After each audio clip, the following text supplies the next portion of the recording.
Hello and welcome to another episode of Let's Play Developer Version here at Housemarque. Here with me I have Harry Krueger. Say hello. Hello everyone. He is the lead something on something something, also known as Resogun. How's that going? Well, we just wrapped it up, so... So no more Resogun? It was an awesome project, but it's time to move on. Cool. One chapter comes to an end, another one just begins, you know? That's what I usually tell my girlfriends. Project was good, team was nice, got to go. Alright, so what's this game all about? I can see it's got this kind of retro graphics, a bit of a pixel, maybe 8-bit look. Yeah. Well, the best way to describe this game is that it's just pure badassery. Okay. I mean, it's kind of like the modern reincarnation of Rastan that I always hoped we'd get, but never actually thought that we'd get, you know? Exactly. So, the first time I played this game and I saw this beginning here, I knew I was in for a treat, because this start of the level is actually a direct homage to Rastan itself. So this way that the level starts, you have enemies coming towards you, and here you have this block that you actually can break and go down to get the power up. Little secret area. Yeah, that's a direct homage to Rastan. And one cool thing the developers did, much respect for that, is that you can actually see the guy there. There you go. Yeah, that's as far as Rastan actually got. Cool. So I think we can do a bit better than that. So would you call this sort of Housemarque-ified version of Rastan in a sense that it's a spiritual successor, kind of a remake, but still not a direct remake or with the IP, but more in the blood of the original? Yeah, I mean, it definitely manages to maintain that old school spirit, but at the same time it still feels fresh and, well, it's a reinvigorated version of Rastan in many ways. One of the things that carries over, I've heard and I've run across when I played it, is it's damn hard. Like I can see you playing right now, but you know by heart what to perform at what moment. So it's very much based on timing, placing of these, you know, spears here and everything. It's a very detailed kind of game. Like, you can't just go hack and slash. You can't just run around levels and press, you know, attack. Yeah, the game is really old school in its spirit, so it actually does not allow you to just play recklessly and just button mash and hope that you get anywhere. Yeah. So if you screw up, like I just did there because I was too busy talking about it, nice. The game punishes you. Yeah, and this is probably the worst run I've had in the last year, by the way. So, well, that's something that does happen when you're making a video and talking about it. But right now, we saw that you had this armor, like a helmet thing going on, everything. So you have, how many, you have a couple levels of armor that you can get that give you special abilities, but then if you lose them, it's kind of like life 1, life 2, and then you're gone. Yeah, it's basically, it's kind of like how Super Mario works, you know? Like you start with like small Mario, then you grow, then you get like the power flower or the extra abilities that you get. So every time that you actually upgrade your character, the next upgrade is a step up from there. So if you get hit, usually you lose pretty much most of that and you're back to ground zero. But this really cool thing that the game has that I haven't been able to demonstrate yet is that once you reach like the peak of your upgrades, the game starts rewarding you with all of these cool, well, extra gold basically and treasures. Yeah. And after that you start getting like these warrior spirits in a way, I guess that's how I interpret them. And those actually work as extra lives for the hard loop of the game that you can unlock by... Which is something you have to play really difficult. I mean, like, you have to achieve the perfect thing in the beginning to be able to enter that hard loop. Yeah, well, hopefully we can demonstrate this soon. Hopefully. I don't think we will. I have my doubts. Purely because of my presence. I think me being here is taking a lot from your performance, so... But don't let that bother you too much. So for me, this is a kind of a game that, like you said, it's a homage to the old school. It's difficult as balls, the witch's tits, you know, all kinds of really difficult examples and synonyms we can bring up. But you have a warm spot or a really you like this kind of games, huh? I love this game. It was my personal game of the year for 2013 when I played it. And I think it's probably one of the best platformers I've played in, like, well, maybe ever. Is it because of the challenge, or is it because of... The challenge is a part of it. I mean, it's uncompromising. So Yeah. it's a no bullshit approach, you know? Yeah. You need... The game demands some kind of precision and attention from you. And if you start getting sloppy, the game punishes you for it. Instantly. Like, no questions asked. It's just like, alright, beginning of the level, F you, you're out. So it's the big leagues. It's definitely not something that you know, softball for the kids. This is not it's not a Sunday trip. This is your front lines. This is Iraq. You know, you're there. You're getting those are real bullets being shot at you right now. Yeah. I mean, the one thing that I really like about this game is that the main character, you're just this badass with a sword, right? Yeah. And at no point in the game do you ever feel like you have superpowers. You know, you jump, you use your sword, you throw spears, and that's it. So the game doesn't have like this bullshit, you know, 5,000 hit combo system or anything that kind of complicates the gameplay. It's really simple, really easy to understand.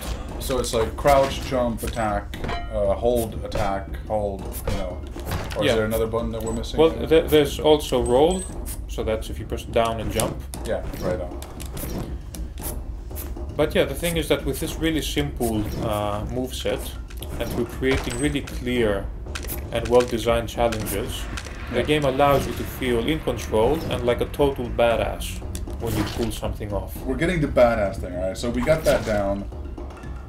On the other side, like, if I can make the assumption that this is definitely only for the true gamers, the guys that really want a challenge. That's the first boss, by the way.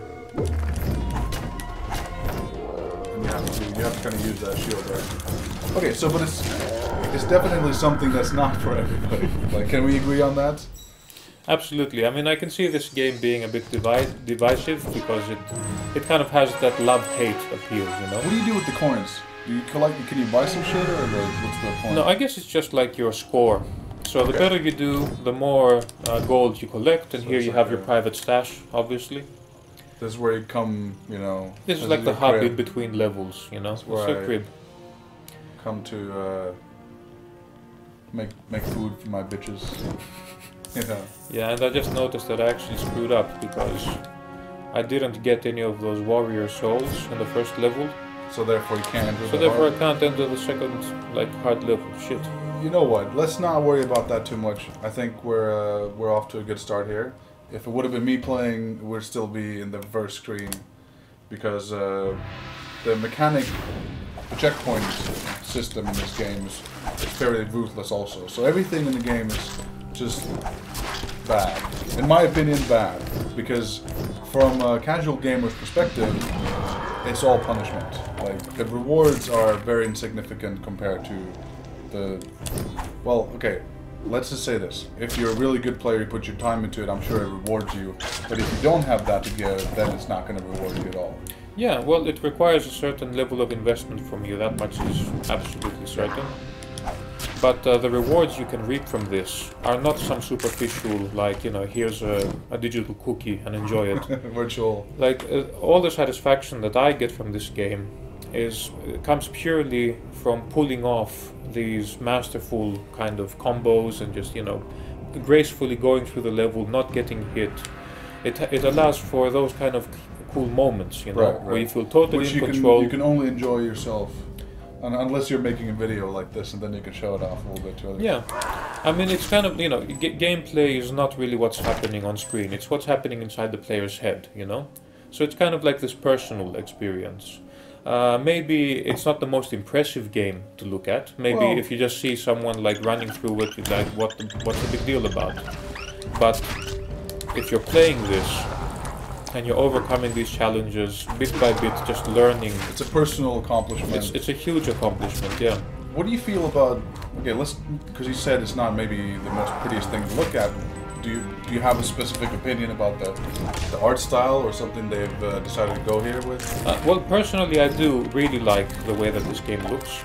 But what I was just touching on that casual and mainstream appeal that you brought up before, and undeniably, this game does not have that, you know, AAA production values, no CGI, kind of flashy cutscenes, and you know, all of that cool stuff.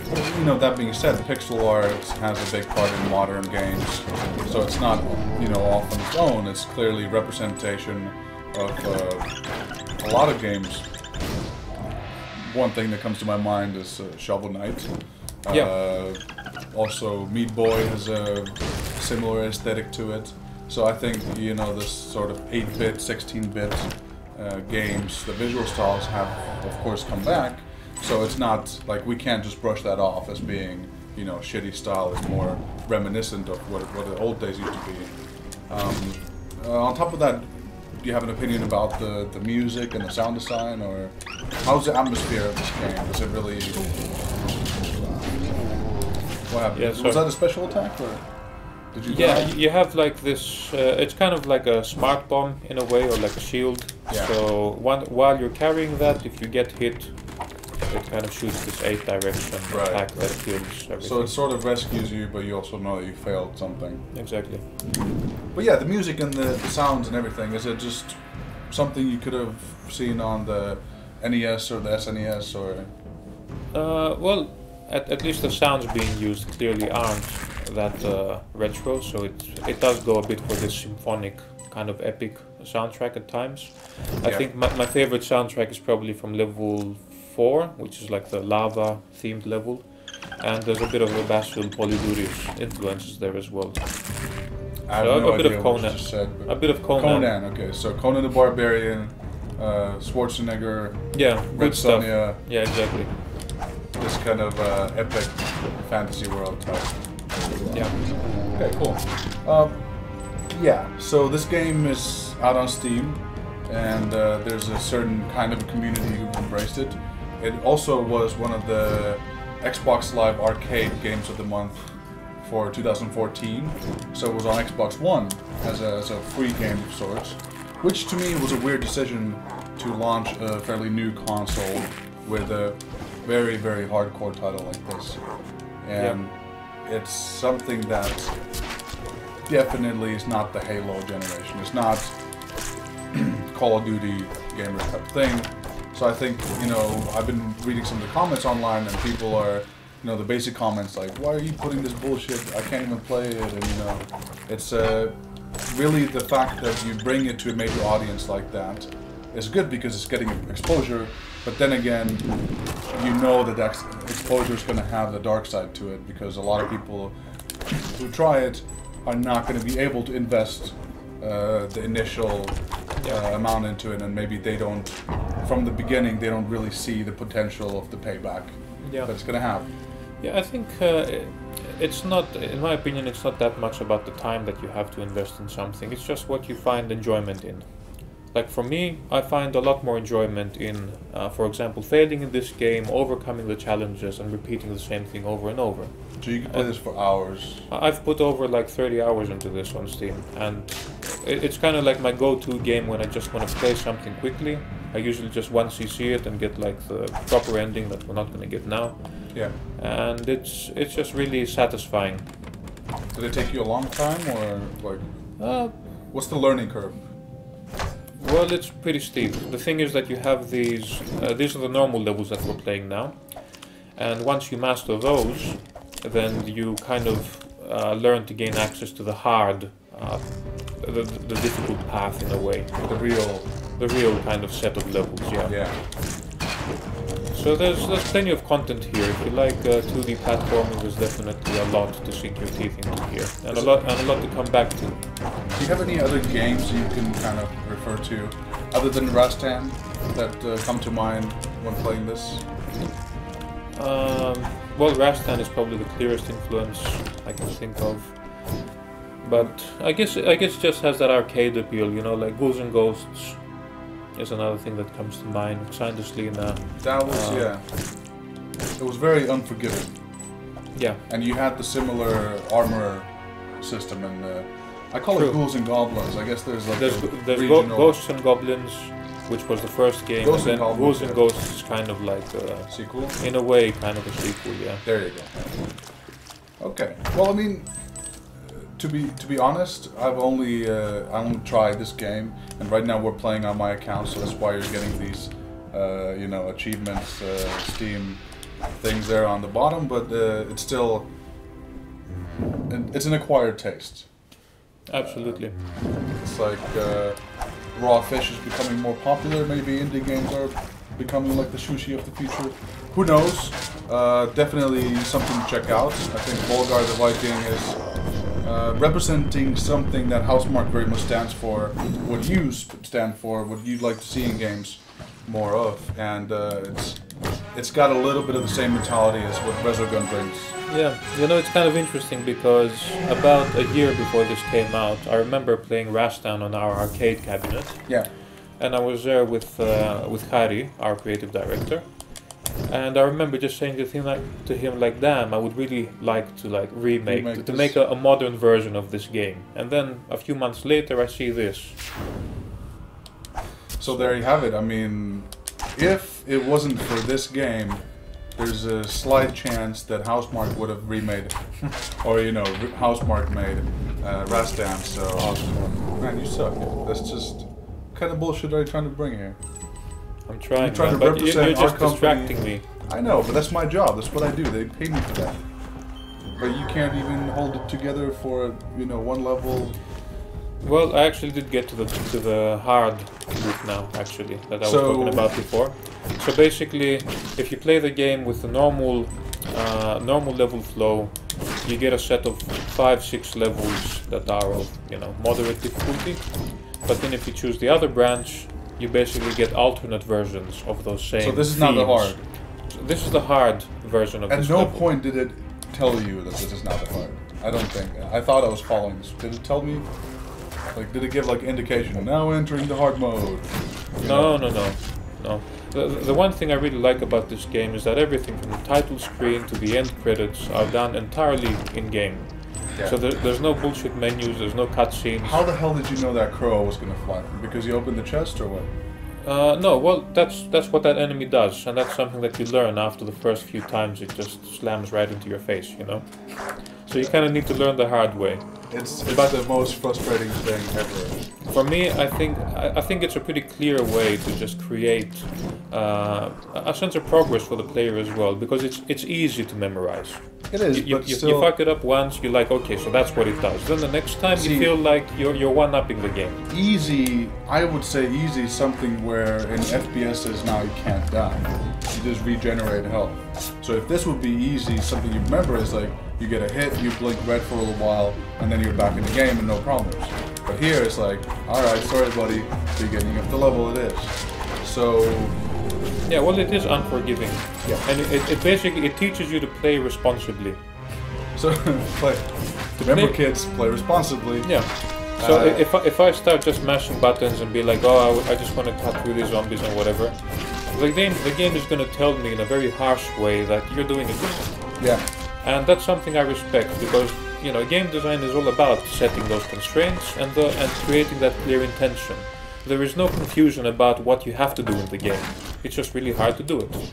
And that's where a lot of that personal investment and sense of progress comes from. So the main theme for this game and today has been that it's definitely a game that this guy knows how to play. I like to talk about how freaking hard it is because I can't play it for shit. And if you're watching this right now, it might look easy. So this is the Housemarque challenge. Go and play Volgarr and Rastan. Go play Volgarr The Viking. Try to get you through the first level. I know there's a bunch of guys out there who already done it, but especially you know how hard it is. And if you want to feel that arcade challenge that we're talking about, this is the title to do it with. Yeah. There's no other way than actually investing a couple hours of your evening and try to get through it. It's gonna be, I promise you, one of the most frustrating and rewarding. And rewarding, unless you're like me who quits after 15 minutes. Definitely a pleasure to have you here for the first Let's Play developer interview with.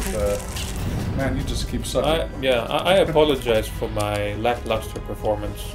So it's a performance anxiety, I know. Don't worry about it. So, thanks, Harry, for being here. It was my pleasure. I'm just gonna continue playing this. You can continue until the end of time. I don't care. Thanks for checking out Volgarr with us. I hope you come back another time with another awesome title that you can suck at on video. But definitely, Harry's a cool guy. Check out Resogun. He's one of the main characters behind that project. So, a Housemarque game similar in spirit to this one. Alright, check out the Housemarque YouTube channel for other episode of Let's Play coming out soon.